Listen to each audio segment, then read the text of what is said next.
अस्सलाम वालेकुम। आज हम स्टार्ट करते हैं लिम्फोमा पर इम्पोर्टेंट टॉपिक जो कि मेडिसिन का एक टॉपिक है इम्पोर्टेंट। ये क्या है? It's a type of cancer of lymphocytes.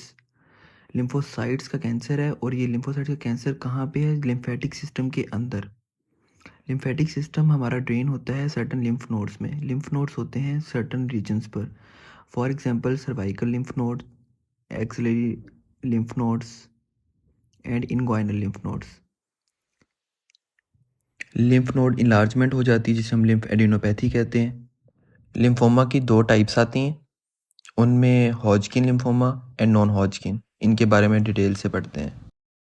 तो सबसे पहले बात करते हैं हॉजकिन लिम्फोमा की। हॉजकिन लिम्फोमा पीक पर जो होता है ना वो 20 टू 25 ईयर एज पे होता है और 80 ईयर्स पे।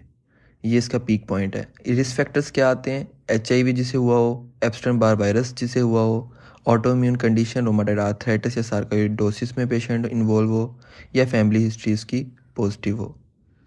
नॉन हॉजकिन लिम्फोमा में काफ़ी टाइप आती हैं, जिस तरह diffuse large B cell lymphoma, Burkitt lymphoma, MALT lymphoma होता है। इसके बारे में बाद में बताएंगे, लेकिन इसके रिस्क फैक्टर्स में क्या आता है? HIV, एप्स्टेन बार वायरस, जो कि दोनों में सेम है। एच पायलोराई जो है वो मार्ड लिम्फोमा को स्टिमुलेट करता है। मार्ड लिम्फोमा नॉन हॉजकिन में आता है, तो इस वजह से भी पेशेंट में हो जाता है। सो एच पायलोराई भी इसमें रिस्क फैक्टर्स में आता है। और इसके अलावा hepatitis B and C infection, MALT lymphoma के बारे में बता दिया। Exposure to pesticides, family history, trichloroethylene. Presentation of lymphoma. Patient किस तरह प्रेजेंटेशन देगा? लिम्फ एडिनोपैथी हुई पड़ी होगी, जहाँ पर मैंने आपको दिखाया था सर्वाइकल नोड होते हैं, इनग्वाइनल नोड होते हैं, उनकी इनलार्जमेंट हुई पड़ी होगी। पेनफुल होगी ड्यूरिंग अल्कोहल यूज़, जब वो अल्कोहल यूज़ करेगा। इसके अलावा हॉजकिन लिम्फोमा की बात कर रहा हूँ। और इसके अलावा क्या होगा कि पेशेंट को 20 सिम्टम्स आएंगे: फीवर, वेट लॉस और नाइट स्वेटनेस। एडिशनल सिम्टम क्या आएंगे? फटीग आएगी, इचिंग आएगी और कफ होगी, शॉर्टनेस ऑफ ब्रेथ होगी, एब्डोमिनल पेन होगा, रिकरेंट इन्फेक्शन होगा, ये सब आएगा। इन्वेस्टिगेशन में हम क्या करेंगे? पेशेंट की बायोप्सी करवाएंगे। लिम्फ नोड की बायोप्सी होगी जिस जगह से पेन हो रहा है। रीड स्टर्नबर्ग सेल्स नज़र आएंगे हॉजकिन लिम्फोमा में, इसका हॉलमार्क है। इसके अलावा CT scan, MRI, PET scan करवाएंगे। अच्छा, एक लिगोनो क्लासिफिकेशन है जो कि हॉजकिन नॉन हॉजकिन लिम्फोमा को बताती है।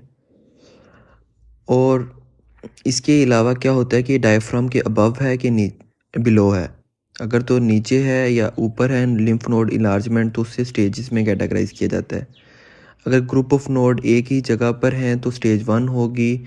अगर ग्रुप ऑफ नोड एक से ज़्यादा हैं और डिफरेंट जगह पर हैं लेकिन डायफ्राम की सेम साइड पर हैं तो स्टेज 2 होगी।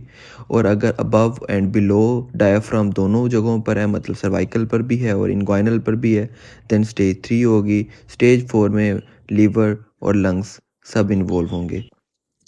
मैनेजमेंट में हम हॉजकिन और नॉन हॉजकिन दोनों की डिफरेंट है, थोड़ी सी मतलब सिमिलर है। हॉजकिन में हम कीमोथेरापी और रेडियोथेरापी करेंगे क्योंकि ये पेशेंट रिकवर हो जाता है। कीमोथेरापी जो होती है उसके साइड इफ़ेक्ट क्या हैं? पेशेंट को इन्फेक्शन हो सकता है, कोग्निटिव इम्पेयरमेंट हो सकती है, सेकेंडरी कैंसर हो सकता है जिस तरह ल्यूकीमिया है, और इनफर्टिलिटी हो सकती है। इनफर्टिलिटी दोनों में होती है वैसे। और रेडियोथेरापी के क्या साइड इफ़ेक्ट हैं? इसमें भी कैंसर हो सकता है और इनफर्टिलिटी हो सकती है और टिश्यू फाइब्रोसिस जो डिफरेंट है। नॉन हॉजकिन लिम्फोमा में क्या होता है कि वॉचफुल वेटिंग करेंगे, मतलब थोड़ा वेट करेंगे क्योंकि ये ज़्यादा वर्स है प्रोग्नोसिस इसका।